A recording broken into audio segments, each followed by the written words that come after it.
So it's an exciting time to be alive if you're collecting gold sovereigns or other similar coins for 2025. We've got quite a lot of news from the Royal Mint, what they're up to and what is due out. So what I'm going to do is I'm going to show you through some of the coins here, and then we'll jump on and have a look at the actual new designs themselves. So first of all, in 2025 there is going to be a proof sovereign and a normal bullion sovereign.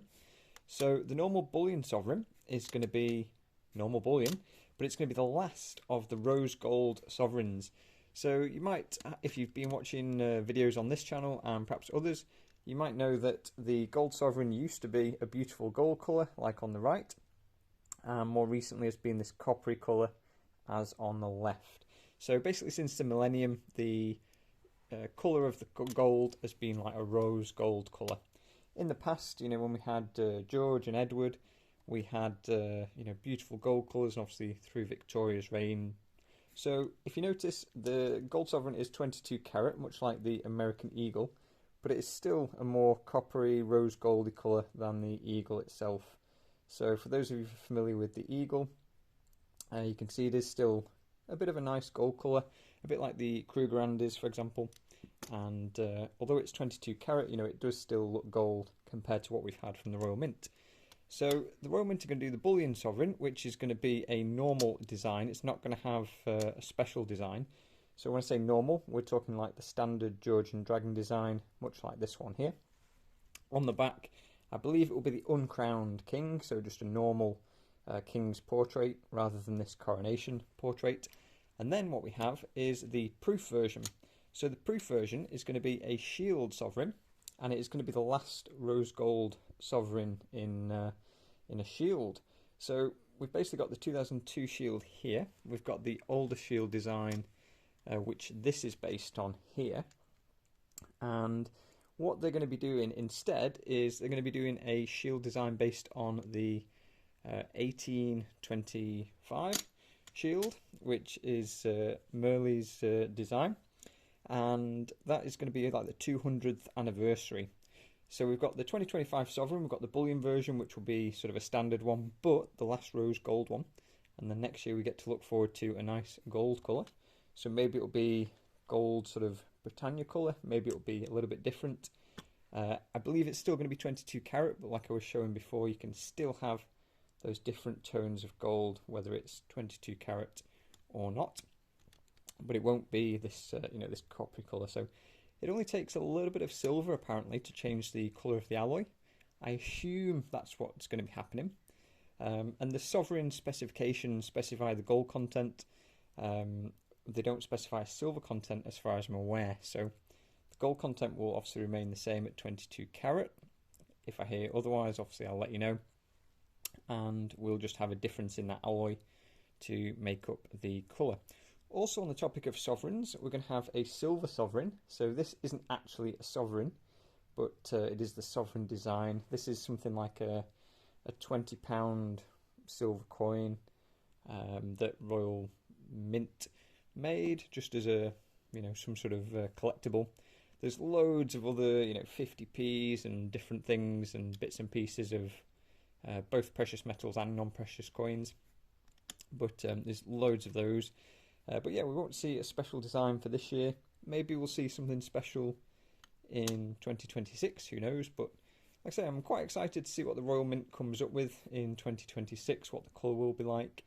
And it'll be nice to see a modern one, in that colour. But when you look at the strike on the modern sovereigns, it just doesn't look as nice. Like, let me see if I've got a nice old sovereign for you here. When you look at the strike, this sort of mirrorish, shiny finish just doesn't look anything on the old sovereigns in my view.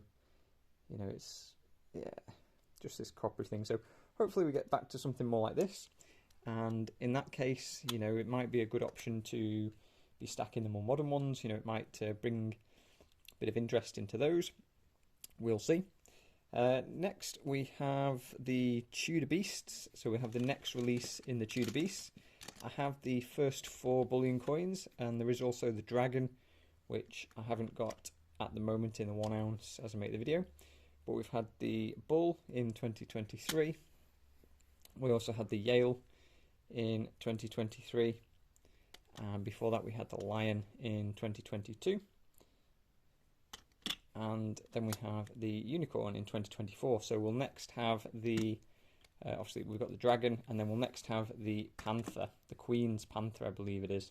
So I'll show you some pictures of that in a moment. Otherwise, we've obviously got the 2025 Britannia, which I guess is just going to be the nice normal design that we've got accustomed to over the last few years. So nice for the basic bullion. And yeah, 2026, the year of returning yellow gold. Okay, so I'm in some sort of never-ending loop here on the Royal Mint website. I'm in some sort of queue. I don't know what I'm queuing for. But anyway, you've got the capital gains exempt bullion coins. It shows the 2025 Britannia here. Whenever I try and click through to anything like the Tudor Beast, okay, here we go. Now it's letting me in.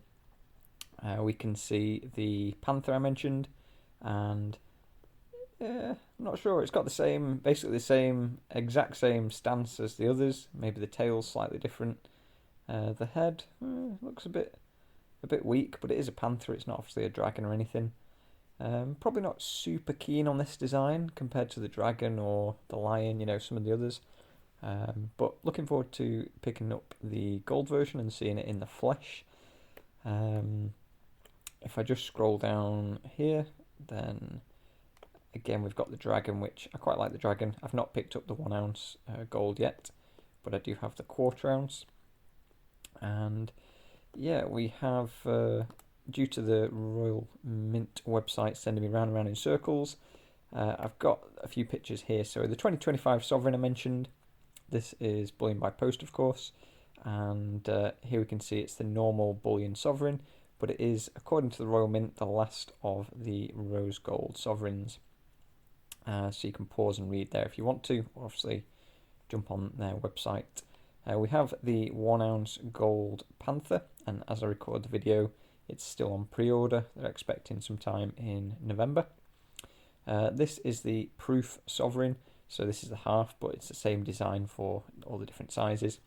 And in 2025, if you want this shield, then you do need to get the proof version, because the bullion version is obviously just this one here. So yeah, I think it's quite a good idea on their part, you know, on the Royal Mint's part, making you go for the proof if you want that one, rather than the normal design. So again, the 2025 edition will be the last year that it's in rose gold. So they're planning to go into, you know, gold or yellow gold. And yeah, I believe that's the same for the proof ones as well. And then this is the silver sovereign I mentioned. So I'm not sure if these dimensions are correct, but it is like a silver sovereign in that case, rather than the one I showed you earlier, which of mine, it's not a silver sovereign technically, it just has the Georgian dragon design, and it happens to be silver, so it's not actually a silver sovereign. This obviously is the proof one. So that is some of the things that the Royal Mint are up to, and then obviously there's, you know, various other designs. You've got the mythical coins, you've got all kinds of 50p's and whatever else they're up to. You know, there's all sorts of alloys, all sorts of different interests, proof sets, you know, things like that, which, you know, obviously not what we're about on this channel, but if you're collecting any of those, let me know as well, and hope you enjoyed the video. I'll talk to you soon.